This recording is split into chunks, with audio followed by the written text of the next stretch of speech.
Hello, I'm JB Heron from the Old School Gun School, and we have a live action range class coming up. And so, live fire on the live fire range. It's urban self defense and a defensive handgun and range tactics and strategies. So we're all anxious to own the gun. We spend a lot of time and energy maybe getting the gun. Now, how to use it optimally in that. And so, using the firearm properly, a big thing. You'd think it'd be intuitive, seems simple enough until we get started. And so we'll have a whole day put aside for that, and that will be urban self defense. And so with me on that day, I'm bringing Nick Franssen in. Nick and I have trained together over the years. He'll tell you a little bit about himself, and we're looking forward to having him on our range. If you've trained with me, you're going to like it. It'd be an easy step to train with Nick because we have a lot of similarities, yet he has a lot of talents that I really rely on him for. So, Nick, thanks for coming, buddy. It's been a while, and I'm looking forward to having you on our range again. And so it'll be a whole day of urban self-defense. What can you tell us? Absolutely. Thank you very much, JB. Yeah, so my name's Nick Franssen. I have a relatively unique background. I am a current police officer. I've been a law enforcement officer and a law enforcement firearms instructor for almost 20 years now. I also own a gunsmithing business and have shot competition and do a number of that. Most people say I'm a shooter, hunter, collector, and hoarder, but I believe in training and understanding how to use my firearms in all conditions, and I like to be able to relay that knowledge and information onto students. Wow. And so some of the things we're going to do when we get together is probably work on the safety with a gun and maybe how to carry it. How would we carry it? Where would we put it? How would we get it around? Yeah, absolutely. It doesn't really matter where you're at in your journey, learning how to the way of the gun, if you will. Um, Everything starts and ends with the basics. If you look at the shooters on TV who are doing these super fast three gun competitions, when they approach a stage and they're practicing, they start out super slow and they walk. It's the crawl, walk, run.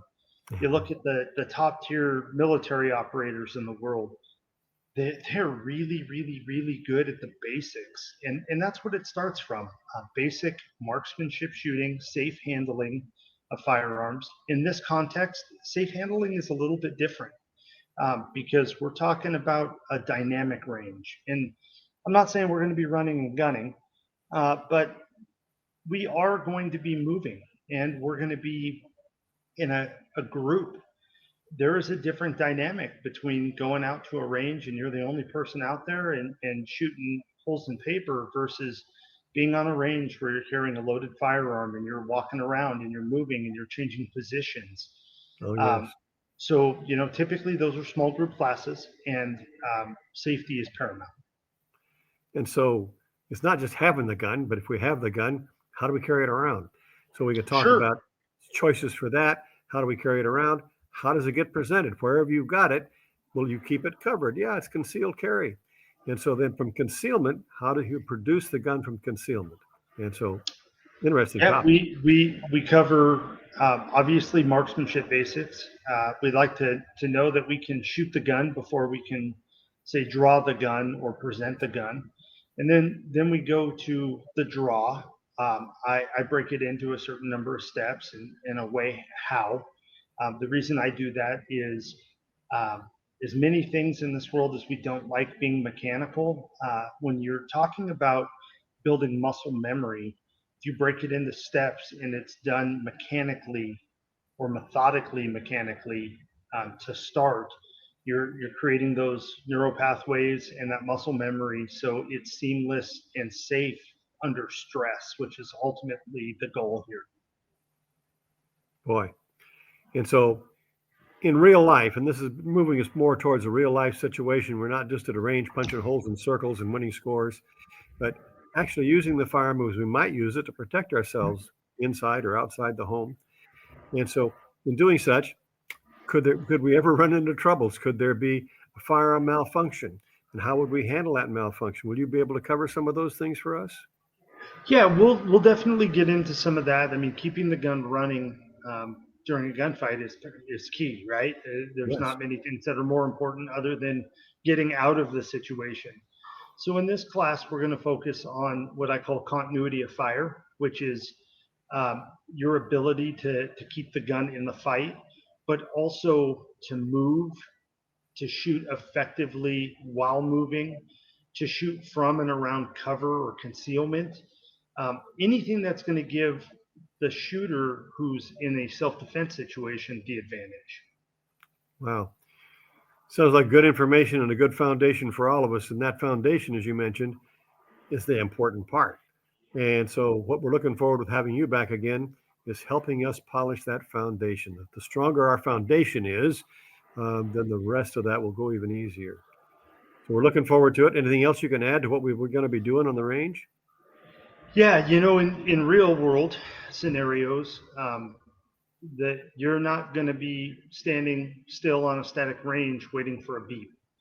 That has yet to happen to me, and I don't know anybody else that it's ever happened to. So we can't train to that level. That's not realistic. What this class is going to do is present scenarios and shooting in real world application. Wow. We're going to be starting with the basics, but moving relatively quickly from those. This is not a new shooter course. No. And then we're going to get into what I call the survivability triangle, which is lethality, or your ability to hit targets and effectively, your mobility, which is your ability to move around and avoid danger, and then the survivability component, or continuity of fire, which is your ability to kind of combine all of those skills. So we're going to shoot in some what I would call unconventional shooting positions. They're simple. I mean, you don't have to be an athlete necessarily to do this, but what are the chances of somebody presenting a weapon while you're stuck in bumper to bumper traffic and demanding your car with your kids or grandkids in the back seat? Yes. Or you're at the diner seated. Typically, all fights end up on the ground. Gunfights are no different. You need to know how you can shoot from that position. And the way that we teach it is different. It really incorporates all the fundamentals that most people already have, but we're also going to show the nuances in those different positions so people are prepared. We're not going to be running on the range. Nothing that we're doing here is going to be fast. Again, we're focusing on the basics and fundamentals and doing them really, really well, so people are prepared. If you've walked through something 1,000 times, if you have to run through it, you're probably going to be okay.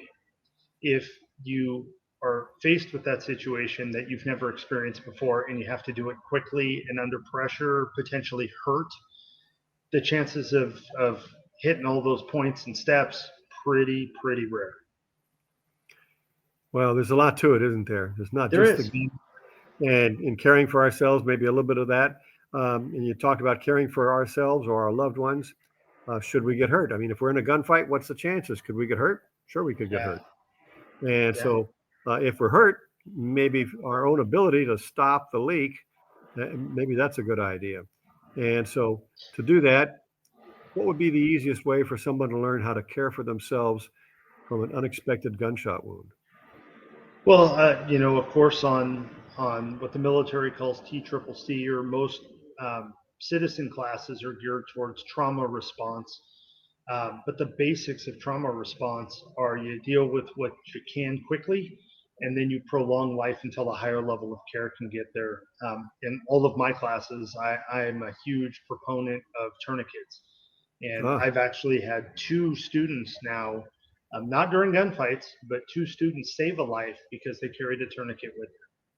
So, and that's out of my citizen classes. On my law enforcement side, we're almost at 100 saves now. 100 saves. Yeah. An important segment. Well, that's a lot to pack into one day, but we're going to give it a good shot. Thank you for making time in your schedule to join us. We're looking forward to it. And we'll Absolutely. I can't wait. not far away. We're just talking about a few weeks. And Yeah. we'll be together. So Nick, thanks for taking the time. Thanks for coming back. And boy, are we looking forward to this day. You bet, JB. Thank you for the opportunity. You bet. Bye-bye.